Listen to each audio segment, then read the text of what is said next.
Die große Freiheit, eine Seitenstraße zur Reeperbahn, ist für viele Feierwütige das Eldorado, wenn's um Party, Alkohol und Exzesse geht. Der Name der sündigen Meile passt also perfekt. Doch namensgebend waren keineswegs die Clubs und Konzerthäuser, sondern die damalige Stadtgrenze. Dort, wo heute die große Freiheit verläuft, war früher die Stadtgrenze zwischen Hamburg und dem damals dänischen Altona. Vor einigen 100 Jahren galt in Dänemark eine Religions-, Gewerbe- und Zunftfreiheit, die es in Deutschland erst wesentlich später gab. So kam es, dass viele Hamburger nach Dänemark zogen, wo sie freier leben konnten, doch im deutschen Hamburg arbeiteten. Im heutigen Video erzählen wir euch von Reeperbahn, Kiez St. Pauli. Eins unserer liebsten Fleckchen auf dieser Erde ist nicht nur Partymeile und Touri-Magnet, sondern noch so viel mehr. Von den Paten, den Bunkern und Denkmälern bis zu der alten Stadtgrenze. Hier kommen 10 spannende Fakten über die Reeperbahn. Warum heißt die Reeperbahn eigentlich Reeperbahn? Und wie kam St. Pauli nun zu seinem Namen? Los geht's! Dabei ist das Viertel noch nicht einmal 1000 Meter lang. Doch auf dieser Strecke befinden sich derart viele Nachtclubs, Bars und Diskotheken, dass die Reeperbahn auch über die Landesgrenzen hinaus als sündige Meile bekannt ist. Der sündigste aller Hamburger Stadtteile zieht jährlich rund 30 Millionen Besucher an und dafür bevölkern im Sommer schon einmal 50.000 Besucher an einem Abend. Doch wie wurde Pauli zu dem, was es heute ist? Fangen wir von vorne an. Im 17. Jahrhundert hieß der Stadtteil nämlich noch Hamburger Berg und lag vor dem Millerntor auf der Grenze zum dänischen Altona. Und damit sind wir auch schon bei der Frage angekommen, warum es auf und nicht in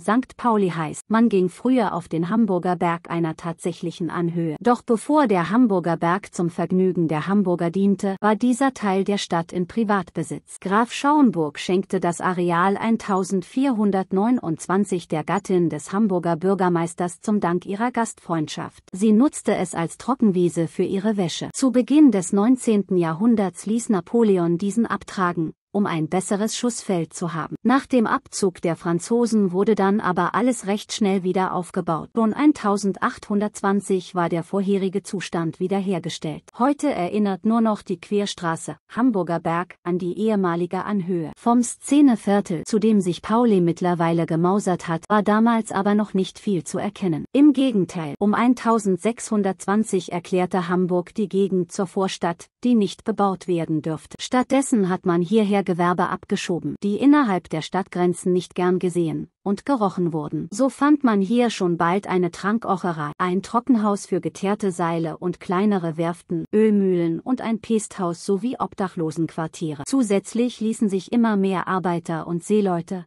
aber auch aus der Stadt Vertriebene hier nieder. Weil man vom Hamburger Berg aus eine schöne Aussicht hatte, herrschte häufig reger Ausflugsverkehr. Das wiederum veranlasste Mobile-Schausteller, Seiltänzer und Gaukler dazu, hier aufzutreten. Und nun ratet mal, wie man den Platz nannte, auf dem sich das fahrende Volk tummelte. Richtig, Spielbudenplatz. 1795 wird dieser erstmals erwähnt. Um das schnell entstandene Durcheinander aus Karussells, Kasperseatern und verschiedenen Buden in eine gewisse Ordnung zu bringen, legte die Stadtverwaltung später schließlich Bauplätze für feste Gebäude fest. Jetzt sind wir mehr oder weniger in der Mitte und nur um Sie daran zu erinnern, dass Sie ein Like auf das Video drücken können, wenn es Ihnen bisher gefallen hat. Wenn Sie neugierig sind und gerne Neues lernen, können Sie sich auch abonnieren, um unsere nächsten Videos nicht zu verpassen. Und wie kam St. Pauli nun zu seinem Namen? Um das Jahr 1830 bekam der Hamburger Berg schließlich den Status einer Vorstadt und lag fortan unter städtischer Verwaltung. 1833 bekam er dann auch den Namen, den er bis heute trägt, St. Pauli. Und ironischerweise wurde der Stadtteil, der bereits damals als sündig und nicht sauber galt,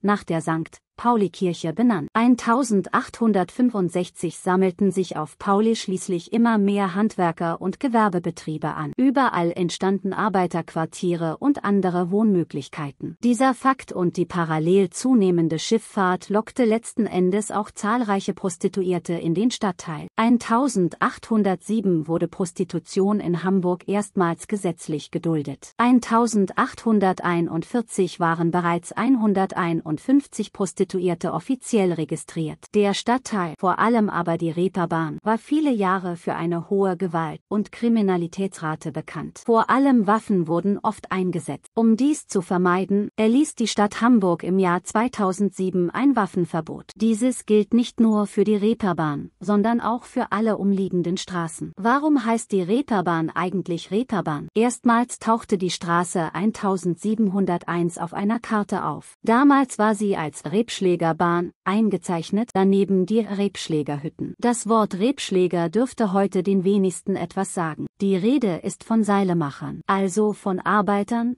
die dicke, robuste und hunderte Meter lange Schiffstaue herstellten. Bis zu 300 Meter lang waren die Seile, die die Rebschläger anfertigten. Mit Maschinen konnte man sich damals nicht behelfen, die Seile wurden alle handgefertigt. Das stellte die Rebschläger vor eine Herausforderung, die im wahrsten Sinne des Wortes groß war. Man brauchte ganz schön viel Platz. Wichtig war nicht nur, dass der Ort, an dem die Rebschläger arbeiten konnten, lang, sondern auch in der Nähe des Hafens war. So wurde die schnurgerade Reeperbahn zwischen 1820 und 1930 geschaffen. Damals aber wurde die Straße noch Altonaer Allee genannt. Den Namen Reeperbahn bekam die Straße in Hamburg erst später. Durch die Industrialisierung wurden Rebschläger immer seltener gebraucht. Schließlich wurde aus der Reeperbahn im 19. Jahrhundert neben dem jugendfreien Vergnügungs- auch ein Rotlichtviertel. Auch heute noch strömen Besucher vor allem abends auf die Reeperbahn. Das aber nicht nur aus Hamburg, sondern aus ganz Deutschland. Die Reeperbahn ist übrigens die zweitbekannteste Straße der Welt nach der Wall Street. Sie ist das Zuhause der Nachtschwärmer, Kneipengänger, Theater- und Musicalbesucher und einer ganzen Meute von Partypeople, die losziehen, um ihr Vergnügen zu finden. Dass sich diese unterschiedlichen Besucher mischen und gemeinsam oder wieder getrennt weiterziehen,